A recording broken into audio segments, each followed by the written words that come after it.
I mean, talking about the game of the day, Heat's win over Bucks. Sure. No one was expecting that. It came out of nowhere. We were expecting, all of us were expecting Bucks to come back and win a game and move it to game six or maybe game seven. But the Heat came out and it was a Jimmy Butler show. What do you guys think about the whole game? It was a wonderful game. And honestly, I think all of us were expecting like Jimmy to cool off because of that monster 56-point performance, and like we were expecting that tough, gritty performance from the Bucks, especially from Giannis, because we know how tough and like mentally strong he is. But it was quite the opposite. Like Butler with another 40-point game, like another dominant game. He scored whenever his team needed him to, like literally. And uh, Giannis actually kind of struggled in the game. But I think Angad like has the play-by-play on this. Like the whole last sequence where it all fell apart again for the Bucks, just like the previous game wherein they fell off in that fourth quarter where they looked to be in control, but then just it all the train came off its tracks again. So yeah, talking about that play-by-play, like first of all, I really want to give props to the Heat. So this is the sixth time ever in NBA history that an eighth seed is going up against the first seed and managed to get a win. And it was a bad matchup for Bucks because we've seen in the last 3 years, Miami and Bucks have gone ahead and they were 1-1, right? Bucks giving them the gentleman sweep in the bubble when they went on to the finals, and they were the fifth seed back then, and that was a second round matchup. And then the next year, right after that, man, oh man, Bucks gave them that work 4-0, and you see a lot of comparisons to that game too, right? So in the win in 2021, there was a lot of Giannis guarding Jimmy Butler, and it was something that they were going. It was a man to man. They had to see who was the better man, and Jimmy Butler was obviously feeling a lot harsh. He was like averaging less points than I think Grayson Allen in that series, which is crazy, right? And Giannis comes into the post game interview today, and he says, it's not always about man to man, and it's more about what the coach's decision is. But man, that coach's decision was completely wrong for sure because if you're going for all of it and you're not having Giannis guard the best man, you're having Drew Holiday, who's again one of the best perimeter defenders I've ever seen. But if you're not letting Defensive Player of the Year candidate Giannis go against him, and he's getting you 50 points to any defender, you need to change up that matchup, especially going into a must-win game. So I have the last game by play-by-play possession for you guys, right? So the Bucks are up by 12. First of all, I want to say this, right? I've seen Giannis play in the NBA Finals, and that time, man, oh man, he was like Steph Curry, Steve Kerr. He was icing the game. He was 17 for 23 on the free throws in Game 6 of the NBA Finals. And tonight, like Rudran said, man, it took a mental toll on Giannis. He was 13 for 23, but more than that, I've never seen Giannis buckle down on the free throw line, right? I've never seen him try and miss free throws. I've never seen him try and not get fouled ever. And tonight, it seemed like he did not want to get fouled. He had no confidence on himself. So I want to go into the play-by-play really quickly, right? The Bucks are up by 4, right? They're 4 points up and 12 seconds to go, man. That's an easy victory, right? I count that in my book.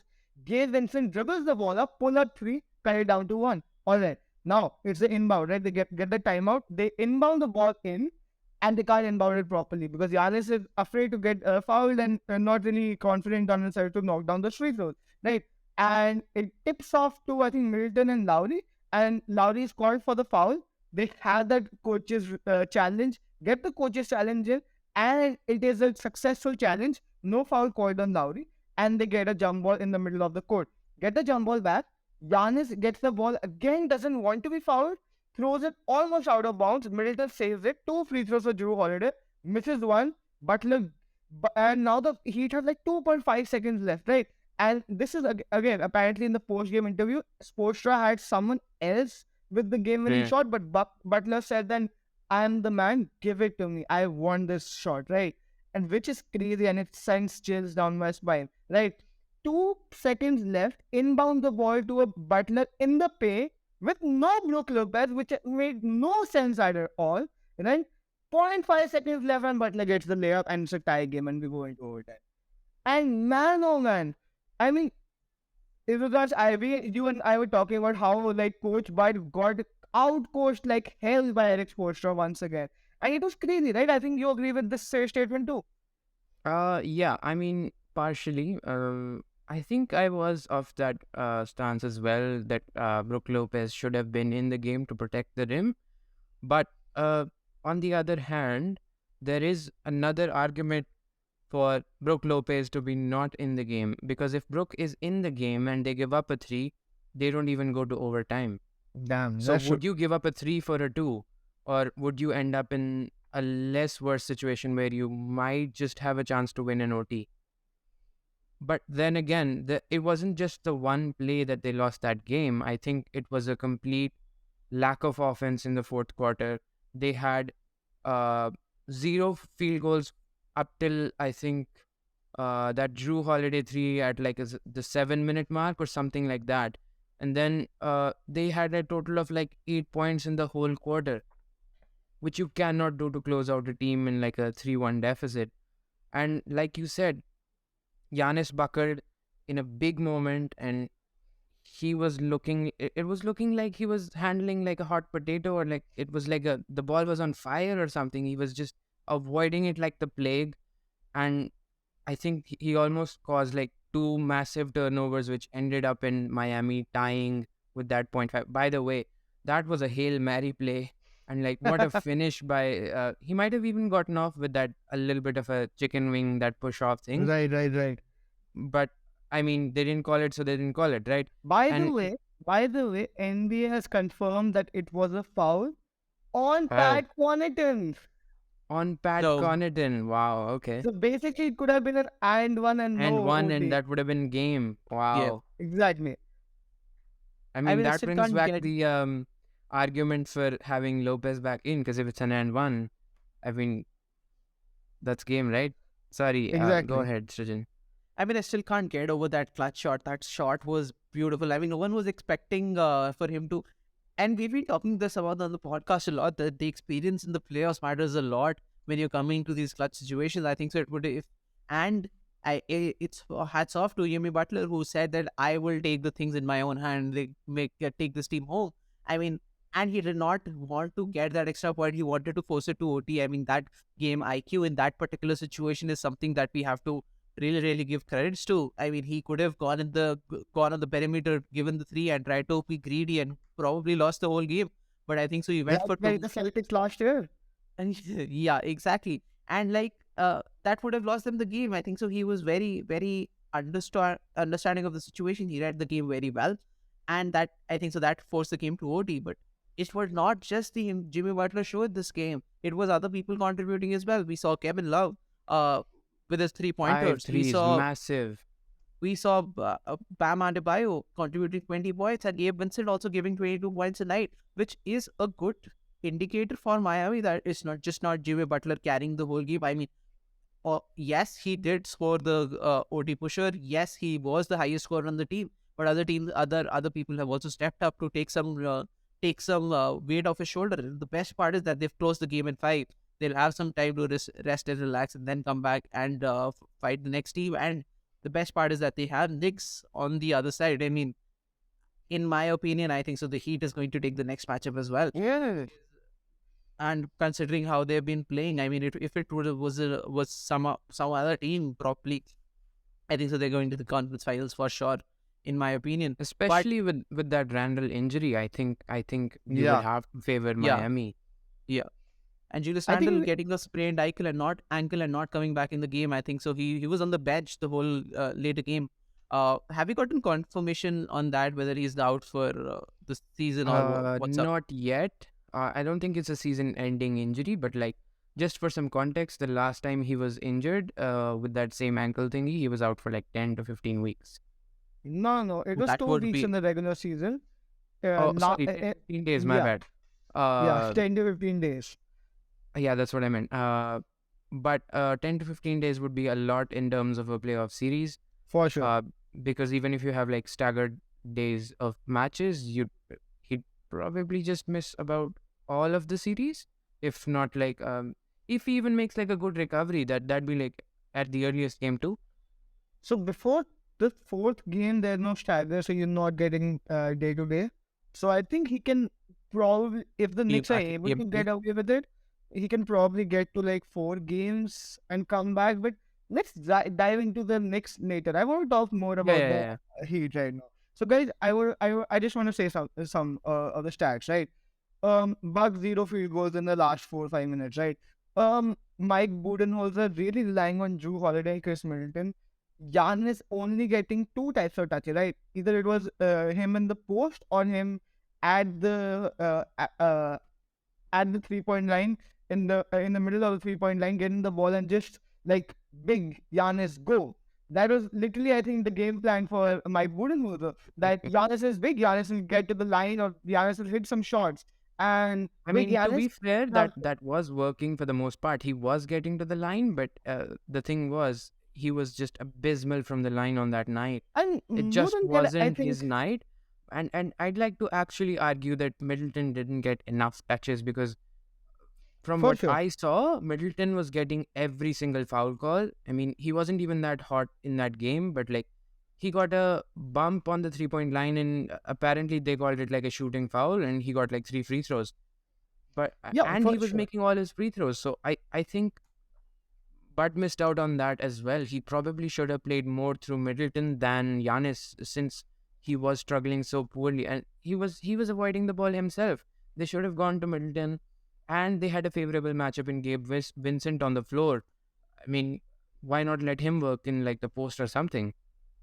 Last 2 seasons, we've seen Coach Bud have has the defensive idea that we are going to restrict the paint. We're not letting you get to the paint at all. You can shoot as many threes as you want, and we'll let you get those threes. We don't care about the threes. This season, it was quite different. I think they were trying to get those threes away too, but it did not matter in this playoff season. I didn't see them actually step up on the 3 point line. I saw them give away too many threes. And the Heat are very streaky. They have a lot of very streaky shooters, right? So Heat are shooting 45% from three. The crazy part about that is Heat is actually 27th in the NBA for 3 point efficiency and 3 point volume. So it was one of the craziest, like, down to up movement of the Miami Heat to actually go for 45% from three. And Jimmy Butler was just killing them in the paint too, so it did not matter that they weren't able to take that paint away. Guys, do you think Miami Just Heat is putting going to continue? Right. Sorry. Go ahead. just putting that into perspective for the listeners, they were second last in NBA with their 3 pointers, and now they're first in the playoff series for the 3 pointers made and 3 pointers attempted. Exactly. Wow. I mean, so like maybe we can't even blame the coach for having that plan, like because that made sense, right? To have them like almost the worst team in the NBA, from the 3 point line, to becoming the best. But like Michael Tyson said, like you always have a plan until you get punched in the mouth. Bud has been known to not make any changes, to not make any adjustments. That's what he was criticized for before they won that championship. And I think he's back in that hot seat again, where he's being questioned and criticized for not making any changes at all through like 4 or 5 games. And um, I would like to know your thoughts on this. Would you guys consider this a rivalry at this point, since like they've met like 3 times and it's always been a spicy series, For sure. For punching sure. I each mean, other in the mouth? Butler versus Giannis has to be first of all Eastern Conference, right? Eastern Conference. Secondly, Jimmy Butler really showed them, right? The second time MVP winner in that bubble, and he showed them that. Then Bucks coming back and Giannis defending it, taking it personally against Jimmy Butler, not letting him get anything. So that definitely was a rivalry back then. And I think this season it was more like, oh, it's the eighth seed, right? We're gonna get it off early. And even Giannis pointed this out in the post-game interview when he said that, they were focused about winning this match and we were focused about winning the championship.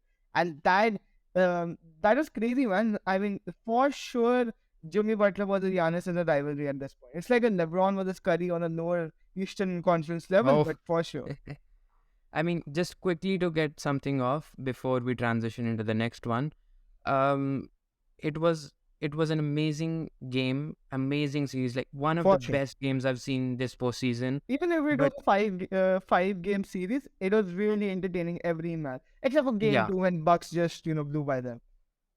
and to point out some of the good things, Vincent had a great game. Like Surgeon mentioned, it was a team effort, which looks to be a good trend for Miami heading into the next series. But anyways, uh, to put something in perspective, Bucks were the overall one seed. They had the most wins in the regular season, and they got knocked out by a team who got into the playoffs by going through two play-ins, and they got manhandled with that 4-1. I mean, sure, their best player got hurt in almost the first game, and We he should have sat a out. game. Uh, yeah, he sat out like 3 games almost. But do you think? I mean, with so many questions looming, Middleton has an opt-out option this year, and Giannis might demand a trade. Like, looking at how he's been, he seemed very passionate and like angry about things, even with that altercation with that Reporter. reporter. Yeah, and like Coach Bud, there's a lot of rumblings around him, and he might not be back. What do you guys think that the Bucks should be doing? Should they like change up their roster, or should Coach Bud be gone? I think that they're gonna give this another try, but for sure, Coach Bud is gone at this point. I mean, Oh, Ime Udoka just recently signed to the Rockets, so he's no longer on here on the list of good coaches right now. But there are a lot of good coaches still available. I think there's Nick Nurse that's available. The Spurs are asking for Becky Harmon. So is Greg Popovich retiring or is I Greg think so. Popovich on the move? I mean, Greg Popovich, I'm pretty sure he's going I to think I retire think small. he's gonna retire. Yeah, Yeah. he's going to retire. But shit, there's Stephen Silas, who I don't think, but there are some good coaches out there Yeah. on the training block right now that are available. I think Nick Nurse would be forefront because he's played with Pascal Siakam, uh, a similar type of player, not at all same, but a similar type of player, and surrounding Pascal with all these 3 and D players, and the Bucks have a pretty similar I think offense. Nick If you Nurse in general is a very, very good coach. for sure. Uh, if Giannis gets a coach like that, I think he might be just unstoppable. That And might be Nick very Nurse good. was the player who like 2-0 down against the Bucks, just makes He Kawhi managed that to find, man. yeah, Yeah, yeah. he managed to find that wall defense. So maybe he's someone who can guide Giannis to how to overcome that wall and just not rely on free throws and having a streaky free throw shooting night at all. So I think Nick But Nurse would like, definitely be yeah, a even knowing Giannis and who his idol was, that the Kobe, his idol, I think he will go back to this off season and he will work on that. I think everybody knows how much he loves this game and how much of a grinder he is. I for sure expect him to have like a mean next season. for sure. So there was this one thing that Giannis said right after the 2021. I'm so sorry I'm cutting you off, Sajjan, but in 2021, right after winning the finals, he said that, whenever I missed a free throw, I had my wife with my son, a young 6-month infant son, run a lap around the court every time I missed a free throw. And whenever I saw that, it made me angry at myself. It made me heated. It made me more passionate. And that was how I was trying to become a better shooter. How I was trying to be a more clutch shooter, have ice in my veins. So for sure, like Rudransh, you said, Giannis is going to go back into that court. Like he probably is in the gym right now shooting at free throws. We might look at a 40% from 3 Giannis next season. Who knows? It might be crazy. But sure, I think Giannis is going to give this another try. I think if Giannis is staying, there's no way Middleton goes away. Grayson Allen is still locked in. Pat Connaughton is there. Bobby Portis has, I think, another year with a player option for the 2024 season. So I think they have the core there and they don't need a lot of changes, right? If the injury wasn't there, Giannis injury wasn't there, so maybe they do end up advancing through. But I think Coach Bud, for sure, like you said, Coach Bud is gone this season. I mean, talking about Milwaukee Bucks, I don't think so. There's fundamentally anything wrong with the team, right? Except the coaching, except the decisions that they made, except the tactics that they have for the team. I think so. They were dominant through the whole season. They were first seed, right? And they did not have a bad season. It was not a failure for Bucks. It was disappointing, yes, the preseason was not, the season was not disappointing, but the postseason was disappointing. Yes, it was not a failure for them. Do you agree with Giannis? Yeah, like It's not Giannis a said failure. in the post game Post game. interview. Yeah, he said that. I mean, it's very true that every time you are not getting that promotion does not mean that you are failing. It just means that you have a lot of scope to learn a lot more. And I agree with him, but it was disappointing. There were a lot of things that did not fall their way in the last game as well. They could not capitalize on those free throws. They gave up the lead in the last quarter. Yes, it was disappointing for sure, but I don't think so. There's anything fundamentally wrong with the team. The decision making needs to improve. That comes from the coach. The tactic needs to improve. That comes from the coach. I think so. The coach needs to either be a lot dynamic about how he thinks about the game or how he looks at the game. I mean, it's very I easy think for us at to this sit here point, and with like, discuss about how the coaching should be, but I also understand how hard that job might be. But that sure, yeah. again, I he mean, needs to but like at change. this point, I don't think we cut him any more slack because he's Yeah. been that way for like 4 or 5 Right. years. He's shown that he won't make changes, that he's just willing to stick with his thing that he's already pre-decided. He never makes changes. Like someone like a Tyronn Lue, we know he'll obviously make adjustments game to game, quarter to quarter. And like for all good coaches are known to make adjustments, but Coach Bud has never made changes. So I think that I mean, that yeah, ship has sailed at this point. There might just be a need for a different philosophy at this point. I mean, I've never seen a more dynamic game than basketball. And if it's not changing, it changes every play. It changes with every person. There are 5 people on the court running around, and it changes every second, right? So I think so that dynamism needs to come in. I think so he needs to embody it, or he needs to go. I agree with that as well.